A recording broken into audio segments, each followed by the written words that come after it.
Yo guys, it's Pedro here, and in today's video I'm going to be talking about the craziest offseason in Redskins franchise history and possibly in NFL history.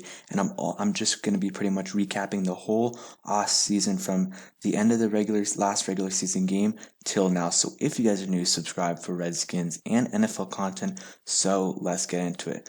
So the first thing that happened was that the Redskins fired team president Bruce Allen, who was with us for 10 years, and that's what fans were calling for so long, and it finally happened, and everyone was so hyped because this was a time for new beginnings, and everyone was just super excited. And then after that, we went out and hired one of probably the best head coach on the market in Ron Rivera, two-time NFL Coach of the Year, and also led his team to a 15-1 record and a trip to the Super Bowl. So a very, very good start to the offseason. Even though we finished off 3-13, we fired Bill Callahan and Greg Minuski. Kevin O'Connell left, and then we ended up replacing those three guys with Scott Turner, Ron Rivera, and Jack Del Rio. So that was an amazing trade-off.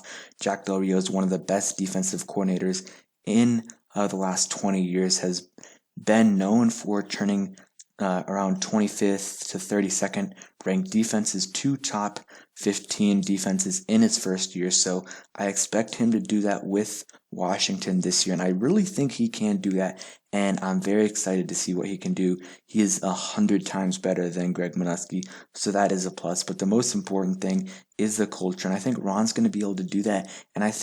But the biggest thing is firing Bruce Allen, because I feel like even though he's not the owner, he's the second closest guy, or he's the closest guy besides the owner in terms of power. So it's really, really, really good to get him out of the building. And I think that was probably the most important thing this offseason.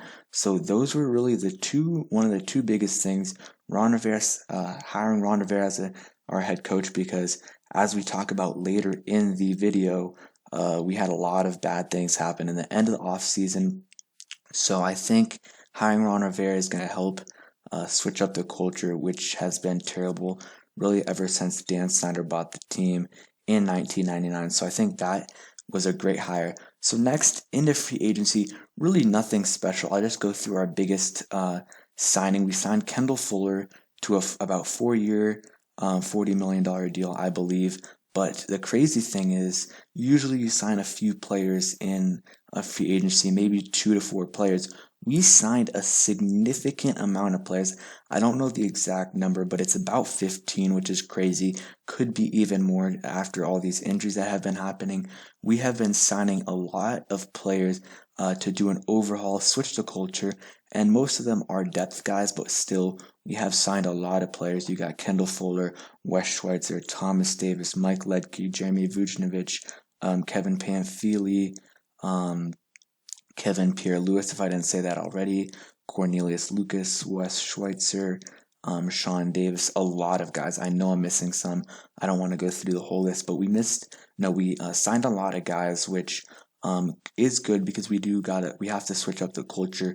Also, we signed Ronald Darby. So a lot of guys to 1-year, maybe 2-year deals to pretty much prove it deals to see if they can obviously prove themselves. And if they can, we can sign them to a long-term contract. So even though we didn't go for anyone big, like maybe Austin Hooper or James Bradbury, I'm fine. I really do wish we went for Austin Hooper, because I think if you look at our tight end situation now from when we started free agency, we really didn't upgrade it at all. So I think it would have been nice if we would have upgraded the tight end position and then maybe some secondary. But I think we'll see. We have some young talent on that secondary, and we'll see how they develop over this year.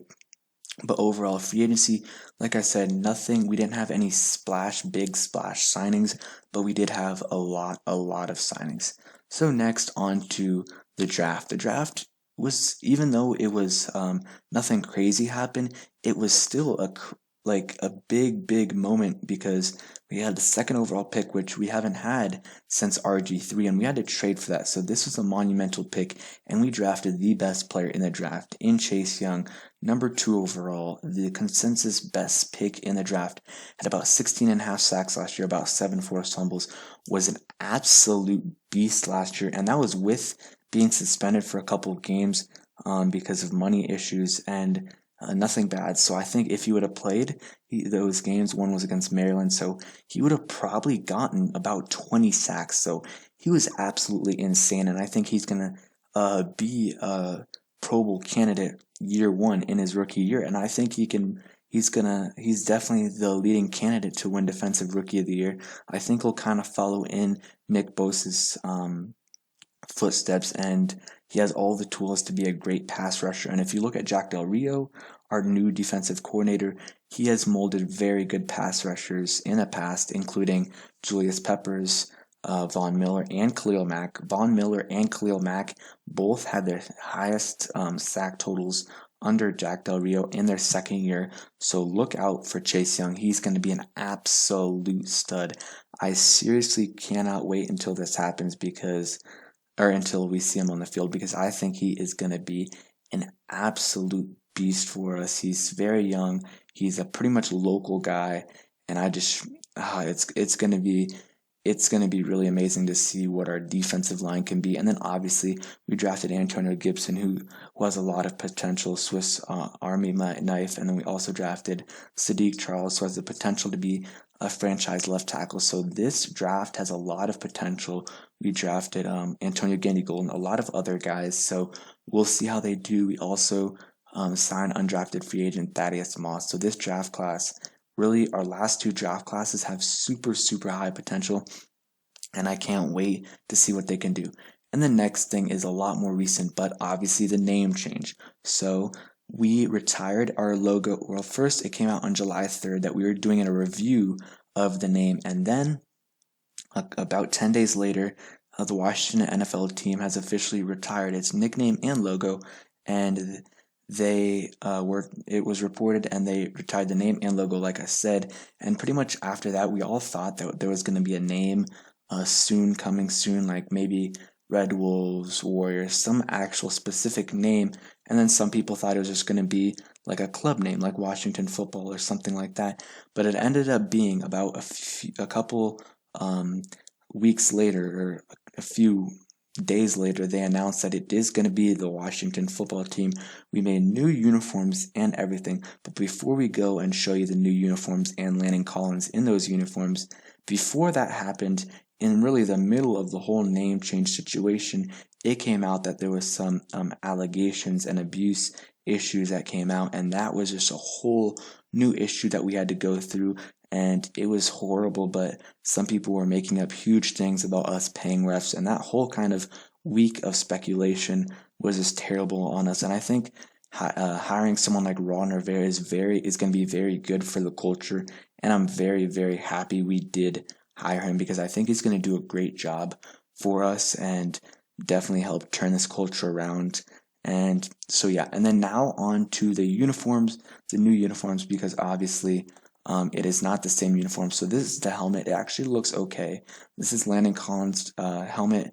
You got the burgundy and gold, and you got the gold number on the side, kind of like college style.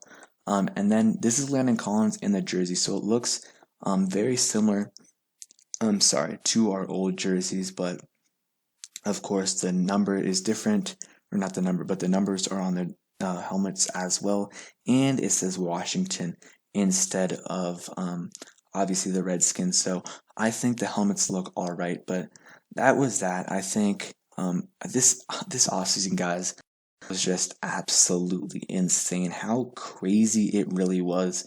We started off so good, firing Bruce Allen, who we were begging for years, hired the best head coach available in Ron Rivera, then in free agency did all right, nothing special, but didn't spend we didn't waste money on anyone really.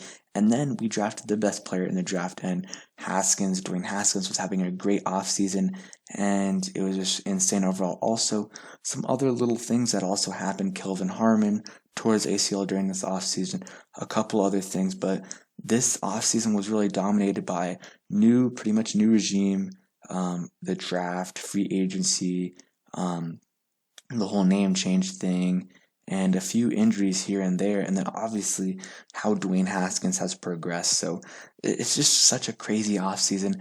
We had a name for 88 years. We changed that like that. That's pretty much a one in 88 years. That's crazy right there. We also got a new head coach. We fired our team president. We signed over 15 players in free agency, had the number 2 pick, and drafted the best player in the draft, and also had to do with some off the field allegation issues, and fired a few of our front office executives. So just a crazy offseason, guys.